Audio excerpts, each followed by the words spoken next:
होत आहे पांडवांना आणि तुमची शिबिर दुःखानं भरलेली आहे, दुःखानं भरली. अरे तुमच्या पदरी अपयश अपयश कायमच ठरले मामा, कायम गोपाल राधा कृष्ण गोपाल. मामा, आम्ही याची जाणीव मद्र देशाधिपती शैल्यराजांना व्हायला हवी. तसं त्यांना कळणार नाही म्हणून युवराज सुयोधन, दुःशासन ज्या नामाची नामावली ते म्हणते तेच नाव तुमच्याही मुखातून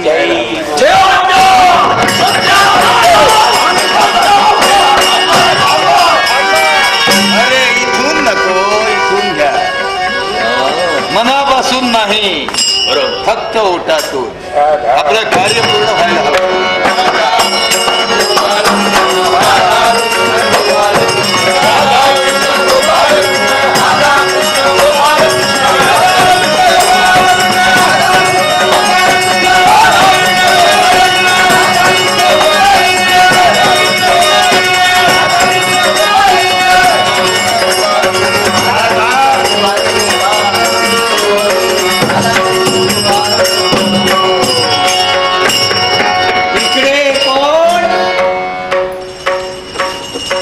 शकुनी मामा,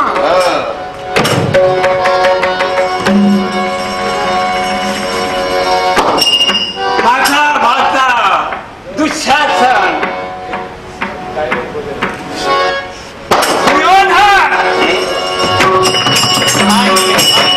देशाधिपती करणारा आहे. सर्वांना माझा आशीर्वाद. नमो नमः.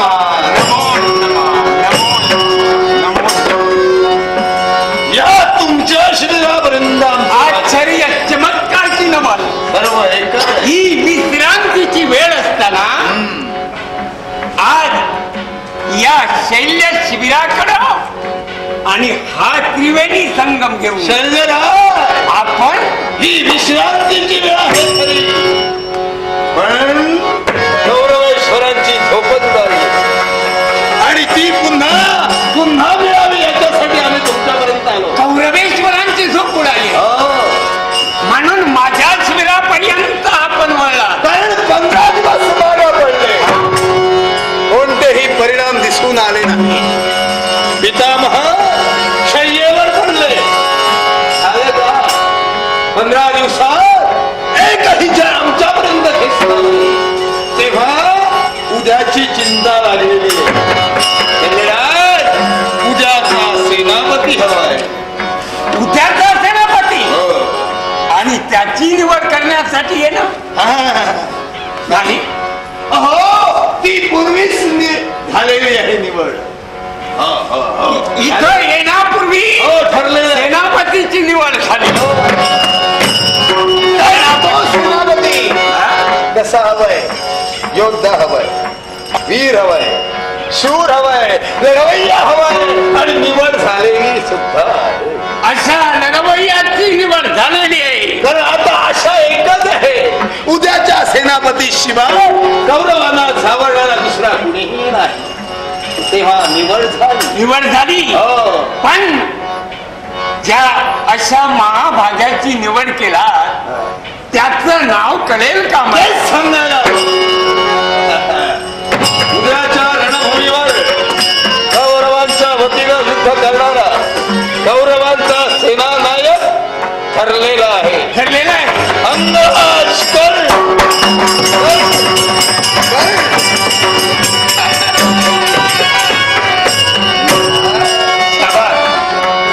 आनंदाची गोष्ट आहे आणि हे मला कथन करण्यासाठी इथे मलाही माहीत होतं तुम्हाला आनंद होणार, अत्यानंद होणार, परमानंद होणार. निवड झालेली आहे सेनापतीजी. मलाही आनंद झालेला आहे. होय ना? मलाही आनंद. पण अंगराज इथं येण्याचं कारण हे सांगण्यासाठी हो, आणि एक महत्वाचं कारण, दुसरं कारण आहे. हो, कारण अंगराजांचे एकच इच्छा आहे, आपण सेनापती पद स्वीकारू. उद्याच्या रणभूमीवर सेनानायक म्हणून त्यांच्या बाजूनं रथी असेल तो पार्थ, सारथी असेल कृष्ण, मग त्याच्या बरोबरीचा हवाय. सारथ्य कर्म करणारा त्यांच्या योग्यतेचा हवा, आणि म्हणून आम्ही तुमच्यापर्यंत आलो. शोधता कशाला? एवढे सारथी आहेत का तुमच्या सानिध्यात? शोधण्याची काय जरूर आहे? एखाद्याला उभं करा. सर्वच माणसं सारखी नसतात. कुशलता कुणाला कळत, कुणाला कळत नाही. अहो, सारथ्य कर्म करण्यासाठी ठरलेली ही व्यक्ती आहे. व्यक्ती ठरलेली आहे. होय, कर्णाच्या रथावर सारथ्य कर्म कोण करील? तर शल्यराज तुम्ही.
काही गोष्टी मनाविरुद्ध सहन कराव्या लागतात बाबा.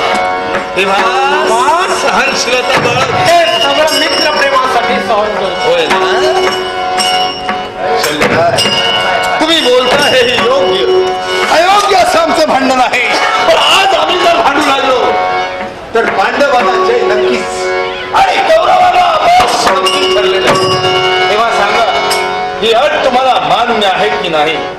तेव्हा नाही नाही, याच्या रथावर सारथ्य कर्म करण्यासाठी हा शर्मराज्यबाई. आता सीमा संपलेली आहे. बरोबर. सक्तीचं जोखड माती लादल्याशिवाय ही वरिष्ठ माणसं ऐकणार नाही. नक्कीच नक्की. तेव्हा तू युवराज आहेस. बरोबर. सांग अधिकारानं, सत्तेनं. तुम्ही आज्ञांकित माझे आहात. मी युवराज आहे आणि सक्तीचा जोखड मी तुमच्यावर ठेवतोय. आज्ञा मी तुम्हाला करतोय. माझा मित्राचे सारथी तुम्ही.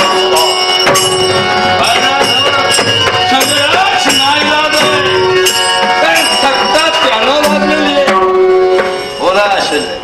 मी याच्या रथावर सारथ्य केलं पाहिजे. सक्तीनं सांगतोय. कदापि शक्य नाही. याच्या रथावर चढण्यापेक्षा सारथ्याने घेऊन मी माझ्या मस्तानी जाईन. शब्द मागे घ्या. तुम्ही युवराजांना वचन दिलं आहात, वचनाला बांधील आहात. तुम्हाला काही शोभून दिसणार नाही. तुमचे शब्द मागे घ्या, वचन भ्रष्ट म्हणून सांगा आणि चला तुमच्या देशात. मान्य आहे का? जातिवंत क्षत्रिय आहे. कधी मागे येणार नाही. क्षत्रियाच्या मुखावाटे निघणारे भाऊ ते असत्य ठरले जाणार नाही. याच्यासाठी ते वज्रले पाहिजे. अर्थात तुम्ही म्हणता म्हणून या कर्णाच्या रथावर सारथी म्हणून हा शल्यराज राहील. शल्यराज राहील. पण माझी अट आहे. अट तुम्हाला मान्य करावी लागेल. कोणती अट? या कर्णाच्या रथावर सारथ्य कर्म करण्यासाठी हा शल्य चढला असताना, सारथ्य करत असताना वाटेल त्यावेळी, वाटेल ते मी बोले, वाटेल ते बोले. विचार करा. मला प्रत्युत्तर कुणी करायचं नाही. विचार करा. अजूनही विचार करा. ही तुमची अट योग्य की अयोग्य याचा विचार केलेला आहे. अंगराज अट मान्य आहे का? मात्र देशाधिपती शैल्यराजांची इच्छा आहे आणि त्यांची अट सुद्धा अशी आहे की कुरुच्या रणक्षेत्रावर अंगराजकराचा सारथ्यकर्म जेव्हा मी करणार आहे तेव्हापासून मन मानेल त्या प्रतीनं मी वाटेल ते बोलेल. मला कुणीही प्रतिकार करता कामा नये आणि जर का प्रतिकार झाला असेल क्षणात तिथं टाकून मी मागा फिरेन. मग हे तुला मान्य आहे का? मित्र प्रेमासाठी मान्य करतो. त्याचबरोबर माशी सुद्धा अट कोणती? शैल्यराज तुमचं मन मानेल त्या प्रतीनं तुम्ही रणमैदानात बोलू शकता. एक अवक्षणी बाहेर पडणार नाही. पण तुम्ही सात्यवंत आहात. सारथ्य कर्मात कसरता होता कामा नये. कोणत्याही प्रकारची खंत मनात बाळगून सारथ्य कर्मात तुम्ही कसरता करता कामा नये. ही माझ्या मला अट मान्य आहे. मी या कर्णाच्या रथावर सारथ्य करण्यासाठी चढलो असता सारथ्य कर्मामध्ये कोणत्याही तऱ्हेची कसूर काम घडू देणार नाही. मग शैलराज चला पहाटेचा रंग होतच तुमच्या शिबिराच्या स्वरावर आपल्याला जेवण लागू द्या. सारथ्य कर्मात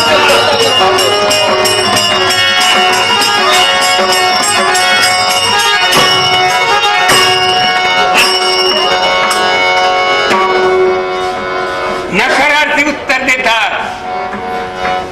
माझ्या पुढे शास्त्र आधार उभा केला आणि जर मी या कर्णाच्या रथावर सारथ्य करण्यासाठी चालत नसेल अश्वाचे वाघ दोऱ्या हाती धरून कुशलतेनं सारथ्य केलं नसेल तर कृष्णाच्या तोलामोलाचा कृष्णाच्या बरोबरीचा शब्द आहे की नाही हे साऱ्या जगाला पटलं झालं.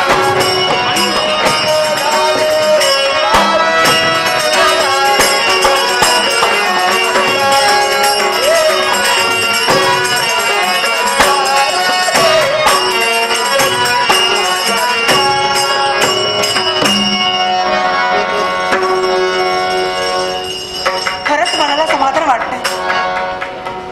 कारण पत्यास परमेश्वर म्हणून ज्यांची मी सेवा करते तेच कर्ण आणि त्यांची पत्नी ऋषाली म्हणून मी त्यांच्या संसारात पदार्पण केलं आणि तद्दिनापासून त्यांचा संसार सुखाचा करण्याचा मी आटोकाट प्रयत्न करते. ज्यावेळी लग्नाच्या अक्षता माझ्या डोळ्यावर पडल्या त्या क्षणी मी ठरविलं त्यांचं सुख ते माझं सुख, त्यांचं दुःख ते माझं दुःख आणि असं म्हणून संसार राखण्याचं कर्तव्य राणी ऋषाली पार पाडते. आणि या जगात रक्ताच्या नात्यापेक्षा श्रेष्ठ नातं कोणतं असेल तर मैत्रीचं नातं.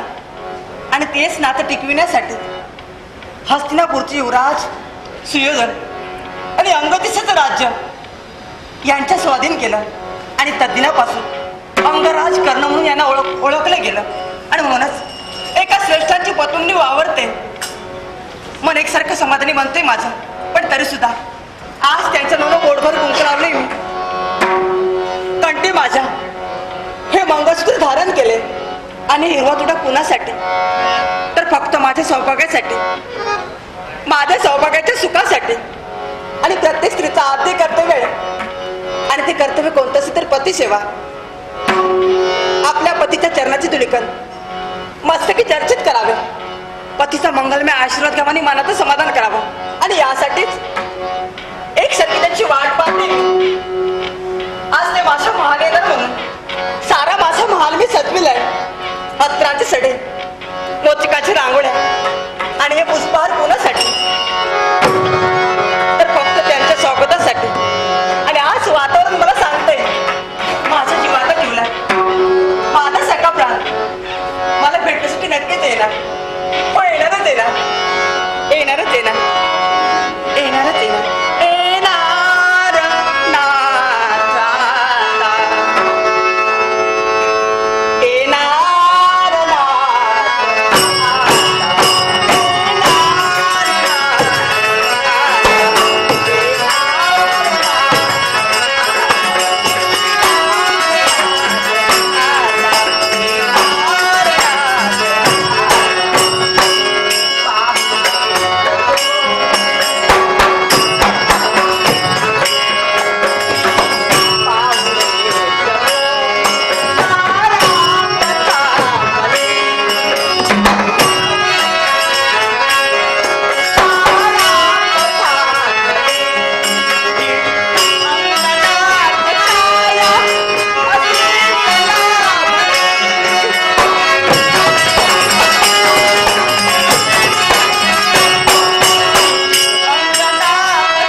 क्षण द्वारावर उभं राहिलो आणि ऐकिलं आम्ही आपल्या धन्याचं येणं होणार म्हणून अगदी आपल्या काव्य रूपानं आपलं मनोगत सादर करण्याचा प्रयत्न आपल्याकडे घडत होता.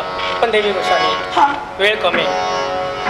हा वीरबाणा पोशाख तुझ्या मंदिरात मी प्रवेश केलाय त्यामागचं कारण फार वेगळं आहे. वृषाली तुला न्यायचंय. संप्रत कौरव आणि पांडवांच्यात महायुद्ध सुरू आहे. युद्धात 15 दिवस उदय उद्याविचले येणारा तो 16वा दिवस आणि या 16व्या दिवशी निदान कौरवेश्वराला विजयश्री प्राप्त व्हावी, निष्पांडवे व्हावी, भारत खंडाचा तेजोकिरीट मित्र सुयोधनाच्या मस्तकावर चढावा आणि खऱ्या अर्थानं भारताचा भारतेश्वर तो व्हावा ही जिज्ञासा आमच्या उराशी होती. आणि ते स्वप्न साकार करण्याचा सुयोग अंगराज करण्याच्या नशिबी आहे. मला कळतंय. आणि एक क्षणी विचार करत होते मी, आपण माझ्या मालात आलात त्याचवेळी मी जाणलं हा वीरबाणा पोशाख म्हणजे नक्कीच काहीतरी आनंदाची वार्ता. वृषाली होय, अगदी आनंदाची वार्ता आहे. आणि तोच आनंद द्विगुणित करण्यासाठी अंगराज करण्याचं येणं तुझ्या या मंदिरात झालंय. वृषाली हा उद्याचा सेनापती कोण असे? कौरव पक्षाकडून पांडवांचा प्रतिवाद म्हणून अंगराज करणारा मित्र सुयोधनाला प्राप्त करून दिलेला. खरंच जेवढा आनंद तुम्हाला होतोय ना त्याच्यापेक्षाही पत्नी आहे नात्याने मला सुद्धा माझ्या मनाला एकसारखा आनंद होतोय. पण या मंदिरात प्रवेश का केलाय? का मला शस्त्रागारात जायचंय, युद्धाची जयत तयारी करायची. पहाटे ताळंका होतात फेरी तुतारीच्या नादात रणदुदुंबीच्या गजरात मला रणमैदानावर प्रवेश करायचाय. पण तत्पूर्वी पतिव्रतांची पुण्याई पातकी पुरुषाला परमेश्वराच्या चरणी नेते नर पशुराजीवरती नारायण स्वरूप घडवत आहे. अशा या पतिव्रताची किंमत काढी कसपडाप्रमाणे मला करायची नाही म्हणून फक्त आनंदाचा गोड संदेश तुझा मिळावा. त्या संदेशाची शिदोरी बरोबर घेऊन मला शस्त्रागारात जायचे आणि त्यानंतर मला रणमैदानावर प्रवेश करायचा आहे. स्वामी कळते मला. पण मला सांगू काय? प्रत्येक पत्नीचं कर्तव्य आहे. प्रत्येक पत्नीनं आपल्या नवऱ्याचा मार्ग आखायचा असतो, अगदी बरोबर. रोकायचा मुळीच नसतो. आणि तेच कर्तव्य आजपर्यंत मी केलंय. आणि म्हणूनच आभार मानतो त्या परमेश्वराचे. तुझ्यासारखी सुशील सद्गुणी आणि सत्सद विवेक बुद्धीनं बाबा स्त्री त्या परमेश्वरानं आमच्या संसारी आम्हाला दिले. अर्थात ते जर कर्तव्य तुला पूर्ण करायचं असेल आणि आनंदाचा गोड संदेश आहे तर निघालाय संदेशाची शिदोरी बरोबर घेऊन शस्त्रागारात प्रवेश करण्यासाठी स्वामी कळते मला तुम्हाला जायचंय. हा पण जात असते वेळी एक माझी इच्छा आहे. कोणती? आणि ती इच्छा कोणती असेल? पत्नीची इच्छा पूर्ण करणं पतीचा आद्य कर्तव्य. ज्या कार्यासाठी आपण जातात हा हा त्या कार्यात तुम्हाला यश यावं यासाठी परिसरात मला ओळायचे. अरे वर्षात बाबांना असलेल्या स्त्रियांचे मान उंचावणारं कृत्य तुला करायचं असेल तर वेळ लावतो.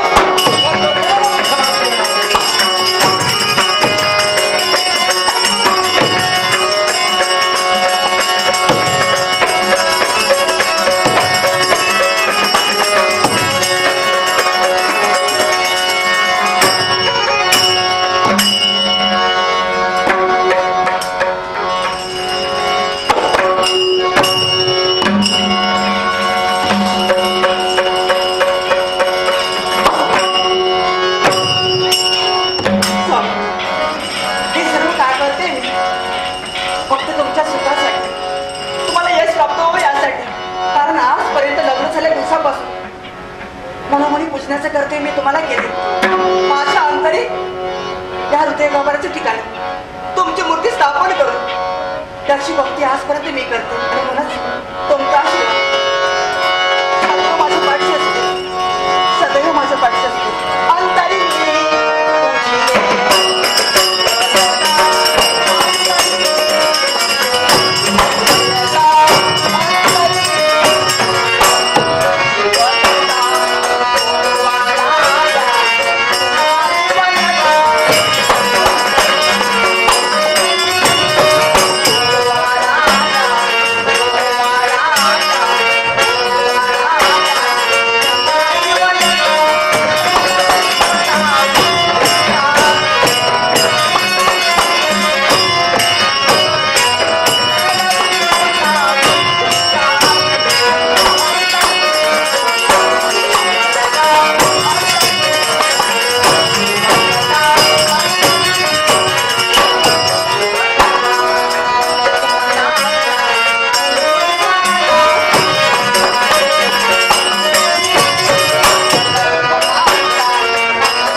पंचाला ओवाळण्याचा प्रयत्न तुझ्याकडे घडत होता, पण क्षणार्धात ती पंचाल खाली पडावी आणि तुझ्यावर दुःखाचा डोंगर कोसळावा, त्याप्रमाणे हाय म्हणून तू वर्णन करावं लागले. आज जगलाच का होईना माझ्या हाताने पंचायती भूमीवर कोसळली. माझं मन मला सांगते काय आपण करण्यासाठी जात आहात ना, अपशकुन माझ्या हातात नाही हो. वृक्षाले, अगं नकळत माझा हात या तुझ्या पंचारतेला लागला आणि ही तुझी जीवाबाबाची पंचारत क्षणार्धात खाली पडली आणि तू म्हणतेस की हा अपशकुन आहे. मुळीच नाही. आणि एक लक्षात ठेव, शुभ शकुन आणि अपशकुन याचा विचार जातीवंतानं कधीही करायचा नसतो. अर्थात मी जातीवंत वीर आहे, या अपशकुनाचा विचार करणारा आहे तेव्हा असतो. आणि एका क्षणाचा शानदार अंगराज गणाला आनंदाचा गोड संदेश आहे. स्वामी कळतंय मला, हा, तुम्हाला आनंदाचा गोंडूरूप हवाय माझा, पण आरशातीने आपण नका जाऊ. का? अपशकुन घडलंय माझ्या हातून. जेणेकरून तुमच्या जीवनातील काही बदल वृक्षाली, पुन्हा तुम्ही सांगा ना मला. मी देवरा स्थित प्रज्ञ देवरा शिखर डोके माझा भावाची गडबड आहे. मला तुझ्याकडून आनंदाचा गौरव दिला भाव आहे आणि मोठा प्रवास आहे. तर नाईलाजानं पती आणि पत्नी अनाथाचे धागे बाळगतात आणि अगदी 40 क्षणावर मला ते फेकावे लागतील. हे भा, माझ्या सहन दिलेलं दबावू नकोस. मला नानादूरची तुष्ण दिला तरी चालेल तुम्ही. नाना तरी ते शब्द द्या, आज माझं ताडण करा तुम्ही. तुम्हाला नाही वृक्षाली, नाही पाठवलं. माझ्या मित्र प्रेमापुढं मला सर्व काही तुच्छ आहे. ज्याला मी माझा देव मानिलाय, ज्याला मी माझा मित्र मानिलाय, ज्याला मी माझा बंधू मानिलाय, त्या युवराज सेवधराला भारताचा भारतीय शहर मिळण्यासाठी काय म्हणत नाही. मंगलवत करून पंचकोण कमवायला लागला असेल तर त्याची क्षिती बाळगणारा अंगणात चलन आहे. आनंदाचा गौरव दिवस आम्हाला हवा आहे. वृक्षाली, आनंदाचा दिवस हवा आहे. आनंदाचा गौरव दिवस हवा आहे.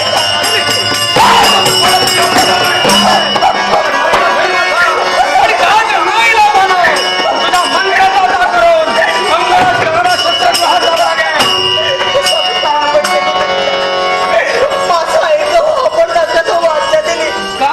तुम्हाला जायचं तर उद्या एकदा, पण आजच्या दिवशी माझ्या शब्दासाठी मी रणा मैदानावर जाणार आहे. ही काळ्या दगडावरची पांढरी रेघ आहे, कधी कुणी पुसू शकणार नाही. अर्थात किती अर्थ आहे निर्माण करण्याचा प्रयत्न माझ्या पत्नीकडून झालाच आहे. त्याचे मान्य करणारा अंगणात ठेवणार आहे. निघालोय या तुझ्या उपदेशाला करून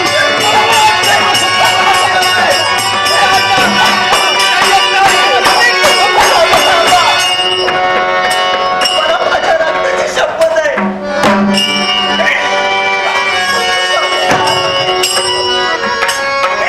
मी हे जमला, तुम्हाला काय दिलं, तरी सुद्धा वृषाले, आपली जातीला साथ मी नाही मार्ग देऊ दिला. पुढे जमलेली पावलं घातल्या जागी स्थिर करण्यासाठी रक्ताची शपथ घेण्याचं कार्य तुझ्याकडे घडलं गेलं आहे.